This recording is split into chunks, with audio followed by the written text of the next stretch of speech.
روسيا ما بقتش الخيار المناسب لو انت عاوز تدرس طب بره بلدك عشان بقى ما جبتش مجموع الخ. كلامي في الفيديو ده بالاخص على المصريين. تعالوا بس نسأل نفسنا سؤال ونحاول نفصفصه كده ونجاوب عليه مع بعضينا. ليه الطلاب اللي بيدرسوا في روسيا عاوزين ينقلوا في جامعات في مصر؟ يعني هم جو روسيا بإرادتهم، بكامل إرادتهم، وأهلهم عارفين وكلام من ده، وفي الآخر عاوزين يحولوا مصر. طب إيه السبب؟ هل هم مش قد الغربة؟ هل هم مش قد المسؤولية؟ هل هم الدراسة عندهم صعبة؟ ولا ايه الفكرة؟ وليه طلع الهاشتاج اللي احنا شفناه كتير اللي بيقول لك السماح لتحويل الطلاب المصريين في روسيا للجامعات المصرية؟ احنا عايشين في الغربة ومسؤولية كبيرة وقد الغربة وما قلناش اي حاجة، بس احنا عارفين دلوقتي ان اقتصاد العالم كله مضطرب، يعني بسبب الحرب الكلام ده، وبالاخص اقتصاد بتاع مصر، وانا بتكلم بالاخص على الجنيه عملة مصر. شوفوا الفرق بين الجنيه والروبل اللي هو فرق الصرف. زمان، مش بتكلم يعني ايام الفراعنة، لا بتكلم من سنة بالظبط، كان الجنيه ب5 روبل، دلوقتي الجنيه ب1.8.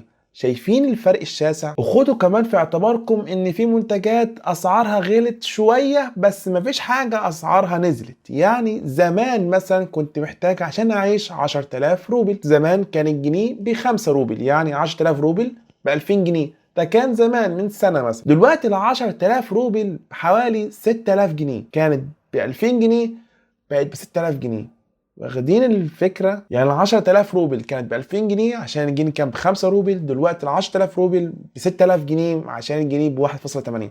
من 2000 جنيه ل 6000 جنيه، ففرق كبير. يعني نفس كمية الروبلات اللي انا كنت بصرفهم زمان بصرفهم دلوقتي، بس الفكرة في الجنيه سعره. ونتيجة لكده فأهلنا هيبعتوا لنا فلوس أكتر علشان نقضي نفس الاحتياجات اللي احنا أصلا بنقضيها زمان عادي، فمحتاجين فلوس أكتر. أنا بتكلم على المواصلات وعن الأكل وعلى النت وعلى حتى اللي هو أكبر مشكلة فلوس الجامعة. في ناس كتيرة يا جماعة وجامعات كتيرة بتدفع المصاريف بتاعت الجامعة بالروبل، فتخيل فرق العملة. يعني مثلا كنت بدفع زمان 60,000 جنيه مثلا، دلوقتي بقت 120 130,000 جنيه، فرق كبير. واحنا برضو مش عارفين كل واحد حالته الماديه عامله ازاي. في ناس حالتهم الماديه متوسطه، في ناس اقل من المتوسطه، في ناس اهلهم عاملين حسابهم على 60,000 جنيه مصاريف الجامعه، مثلا 40,000 جنيه مصاريف شخصيه ومش عارف ايه كلام من ده، بس بسبب ان الدنيا اتغيرت فاهلهم مش عارفين يقضوا الاحتياجات بتاعت ابنهم. فالحل يا جماعه طلع شويه من الطلاب بالهاشتاج اللي هم عاوزين يحولوا للجامعات المصريه الاهليه بقى والكلام من ده، وعاوزين بس الناس يسمحوا لهم يحولوا شبه الطلاب اللي كانوا في اوكرانيا